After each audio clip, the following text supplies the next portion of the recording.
It started like any other night. Rain tapping on the windows, wind howling faintly through the trees outside, and me, alone in this damn house. I never minded the solitude before. In fact, I used to crave it. But tonight felt wrong. I don't know how else to explain it. A heaviness hung in the air, like something unseen was watching. You know that feeling when the hairs on your neck stand up and you tell yourself it's nothing? Yeah, I told myself that too. But it wasn't nothing. I had just moved into this house 2 weeks ago, bought it dirt cheap after the previous owner mysteriously vanished. No foul play, no signs of struggle, just gone. The realtor didn't say much, only that the house had history. I figured that was just code for weird locals and nosy neighbors. But I was wrong. The first sign was small, harmless even. I kept hearing footsteps at night, not creaking pipes or settling wood. I know the difference. These were real, deliberate steps, slow, heavy. But every time I'd check the hallway or go downstairs, there was nothing there, just empty silence. I'd tell myself maybe I imagined it, maybe it was my own footsteps echoing back at me, a trick of acoustics. But deep down, I knew better. Then things escalated. It was around 3 a.m., the hour of the dead, they call it. I woke up gasping, like someone had been holding me underwater. My heart pounded against my ribs as I sat up, soaked in sweat. I could hear the rain again, but faint this time, muffled, like I was underwater. Then came the sound of breathing, not mine. Something was in the room. I didn't dare move at first. My eyes adjusted slowly to the darkness, and I could barely make out the silhouette of, no, someone standing in the corner of the room. It didn't move. It didn't speak, just stood there. I scrambled for the lamp beside my bed. It didn't turn on. Click, click, nothing. When I finally found my phone and turned on the flashlight, the corner was empty, completely, as if nothing had ever been there. But I swear to you, I felt it. I heard it breathe. The next morning, I tried to convince myself it was sleep paralysis, a night terror, stress from the move. I made coffee, walked outside, tried to brush it off. But that's when I noticed something strange in the backyard. Small footprints in the mud, barefoot, and not mine. I live alone. I followed the prints until they stopped abruptly at the old well near the back of the property. I hadn't paid much attention to it before, but now it felt like it was watching me. I know how crazy that sounds, a well watching someone, but it did. And the worst part, I heard something, like whispers, coming from deep within it. I threw a rock down, expecting to hear a splash or a thud. Nothing, just silence. That wrong kind of silence that presses in on your ears like a vacuum. I should have left right then and there. I should have packed my bags, burned the house down, and never looked back. But something kept me here. I can't explain it. It was like the house didn't want me to leave. That night, everything truly went wrong. I woke again around 3:07 a.m. The room was ice cold, breath fogging in the air. My door, which I always lock, was wide open. I heard something dragging along the floor outside, a wet, slithering sound, like something being pulled. I got out of bed slowly, phone flashlight shaking in my hand. As I stepped into the hallway, the lights above flickered and then popped, all of them, one by one. I was in pitch darkness. Just me, my phone, and that awful dragging sound. I followed it, step by cautious step, down the stairs. That's when I saw it. A figure standing by the front door, hunched over, hair long and dripping. Its head snapped toward me, and for the first time I saw its face, or rather, the lack of a face. Just smooth, pale skin stretched over where eyes and a mouth should have been. I froze. It began crawling toward me, backwards, limbs bending in ways no human body should. I ran, back up the stairs, down the hall, into the attic. I don't know why I chose the attic. Maybe I wasn't thinking. Maybe I thought I could lock myself in and wait it out. I slammed the attic shut and barricaded it with an old dresser. My heart thudded in my ears. Then came the scratching. Soft at first, then louder. Then something slammed into the door from the other side. I screamed. Suddenly, everything went silent again. Deafening silence. I didn't sleep. I just sat in the attic waiting for morning light. When it finally came, I crept downstairs. The front door was wide open. The figure, gone. I tried to leave. I really did. Packed a bag, ran to my car. The engine wouldn't start. And now I'm stuck here. The power doesn't work. My phone won't charge. The well outside has started whispering my name at night. And worse, I found a journal hidden beneath the floorboards. It belonged to the man who lived here before me. The final entry read, "If you're reading this, it means something went wrong. I tried to contain it. I sealed the attic. I blocked the well. But she always finds a way out. You can't run. You can't fight her. You can only feed her or become her." Now I understand. It wasn't a haunting. It was a cycle. And I'm next. If you find this, if these words survive after I'm gone, don't come looking for me. Something went wrong. And it never stopped. I swear, I was never afraid of much growing up. Not the dark, not monsters, not even death. But after what happened in that old house, I wish the dark was all I had to fear. It started when I moved into a quiet house in the countryside after my divorce. I needed peace, solitude, a place where I could breathe again. I found that peace in an old 2-story wooden home surrounded by trees, far from the city noise. The house had charm, creaky floors, rustic walls, and a large window in my bedroom that overlooked the forest. That window! The very first night, I remember closing it tight.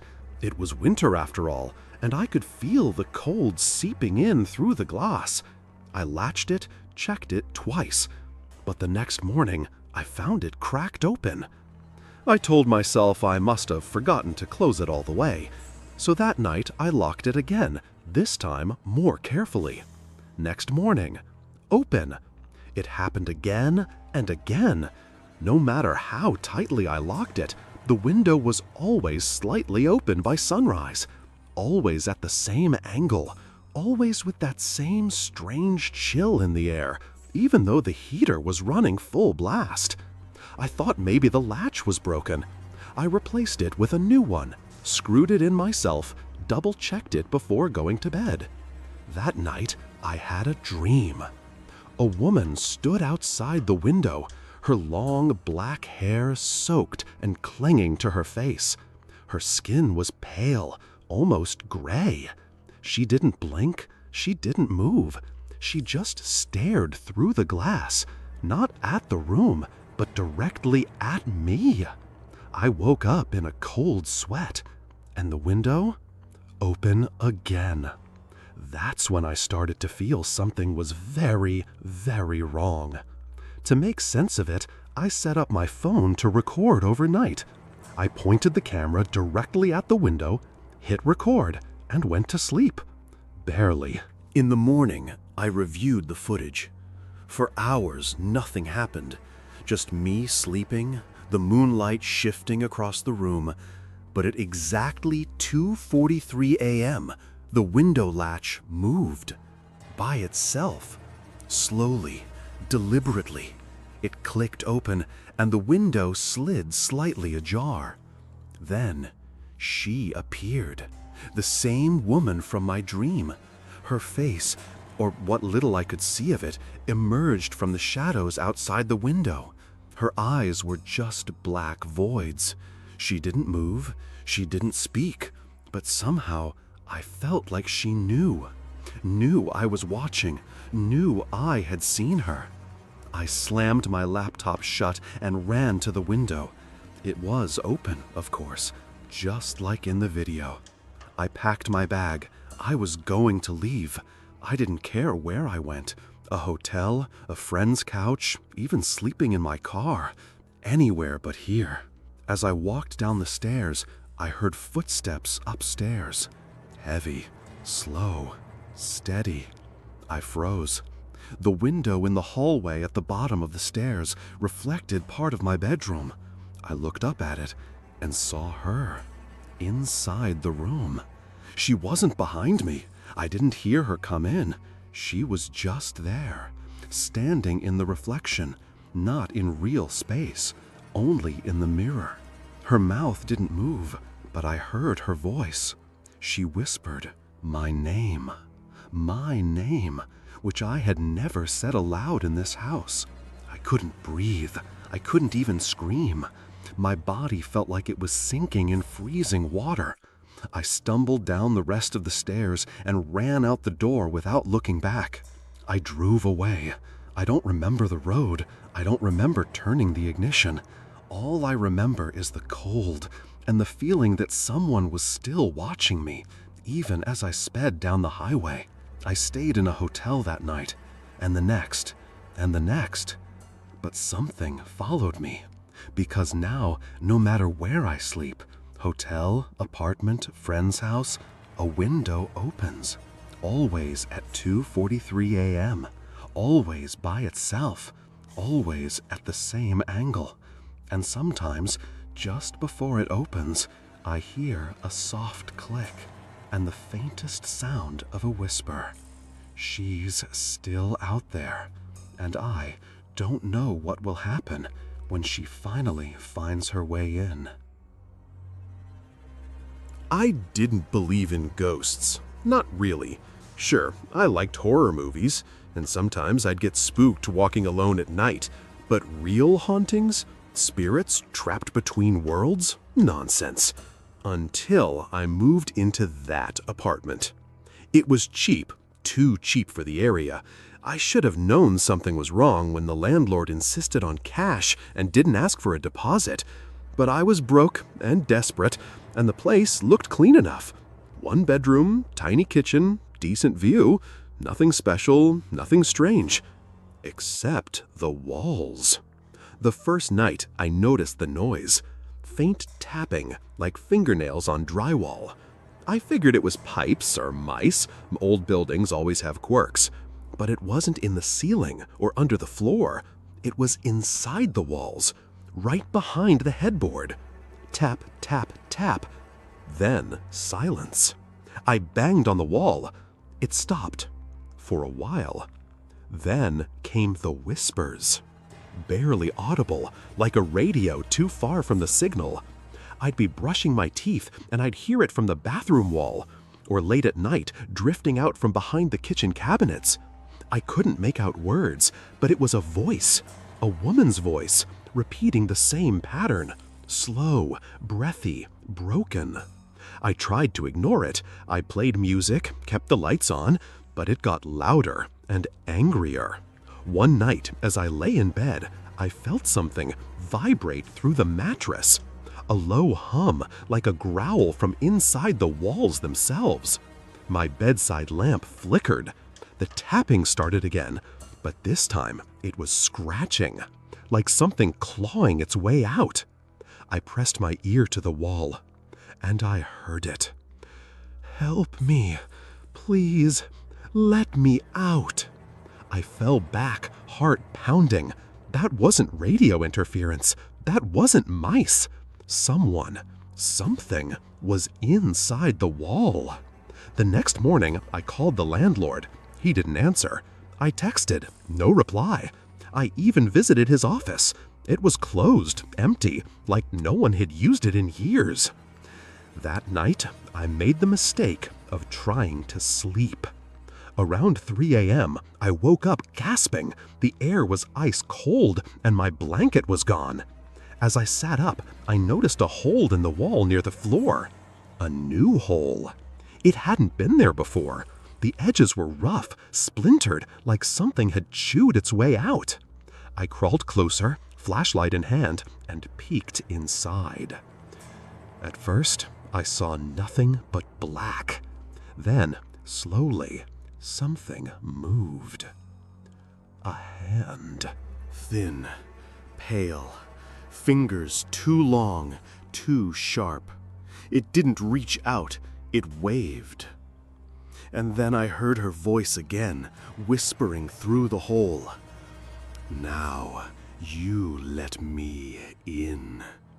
I screamed. I don't even remember running, just grabbing my keys and bolting into the hallway. I slept in my car that night, engine running, doors locked, staring at the building from the street. In the morning, I returned with a crowbar. I didn't care anymore. I needed to know what was inside that wall. I pried the drywall open, bit by bit. The hole got bigger, dust and mold poured out. And then I found it. A crawl space, no bigger than a coffin, and inside, bones. Human bones, wrapped in rotting cloth. A broken necklace, a rusted wedding ring, and a note, crumpled and yellow with age, scratched in blood. "He sealed me in here. Please don't let me die in the dark." I called the police. They came, took photos, asked questions. They opened a cold case file. The remains were confirmed to be from the 1970s. A woman missing, never found. They never found the man who owned the apartment then. And the new landlord? No records, no name. It was like he never existed. I moved out the next day, burned the sheets, slept with the lights on for weeks. But sometimes, late at night, wherever I am, I hear it again. A soft tap, tap, tap, and a whisper through the wall. "You opened it. Now we are together." They say living alone is peaceful. They're wrong. It started on a Tuesday. Quiet, normal. I had just moved into my new apartment, a modest studio on the 3rd floor of an old building, the kind of place that creaks when you walk, with flickering lights and walls that seem thinner than they should be. The hallway outside my door always felt too long. Dimly lit, with peeling wallpaper and a humming light at the far end that never turned off. But I didn't mind. I liked solitude. At least, I thought I did. The first night was uneventful. I unpacked, had a microwave dinner, and fell asleep watching something forgettable. But at 2:47 a.m., I woke up. It wasn't a sound that stirred me. It was a presence, like I wasn't alone. I sat up in bed, heart thumping. The apartment was silent, still, but something didn't feel right. I got up and walked to the front door. I couldn't explain why. It was instinct. I pressed my eye to the peephole. There, at the far end of the hallway, stood a man. Tall, motionless, facing my door. He didn't move, didn't blink, just stood there, half in shadow, wearing what looked like an old-fashioned suit. His head tilted slightly, as if he was listening. I stepped back, breath caught in my throat. I waited 5 minutes, 10. Then I looked again. He was gone. I told myself it was a neighbor, maybe a drunk, maybe I imagined it. I went back to bed, leaving the light on. But the next night, he came back. Same time, same place. This time, he was closer. Not at the end of the hall, but about halfway. I could see his face now, or rather, the lack of it. It was pale, featureless, no eyes, no mouth, just smooth, expressionless skin, like someone had erased his identity. I didn't sleep that night. I started checking the peephole obsessively, every hour, every creak, and each time he was closer, step by step, night by night. I called the building manager. No answer. I went down to the lobby. Empty. No one at the desk. I tried knocking on neighbors' doors. No one ever answered. It was as if I was the only one left in the building. On the 5th night, I taped a note to my door. Who are you? What do you want? At 2:47 a.m., I checked the peephole. He was right outside, standing still, inches from the door, holding the note. But it was no longer paper. It was skin. My handwriting carved into a strip of flesh, held between his long, pale fingers. I screamed. I backed away, heart racing, grabbing anything I could as a weapon. A broom, a lamp, my phone. No signal. I didn't sleep. The next day, I packed. I couldn't stay. I had to leave. But the door wouldn't open. The knob turned, the lock clicked, but it wouldn't budge. It was like the hallway no longer existed. The windows were bricked over. No fire escape, no noise from outside. That night, I didn't check the peephole. But I heard the knock. 3 slow knocks. Then a whisper through the crack beneath the door. Let me in. I shoved a chair against the door, held my breath, and waited. Hours passed. Silence. Then I looked through the peephole. He was inside the apartment, behind me.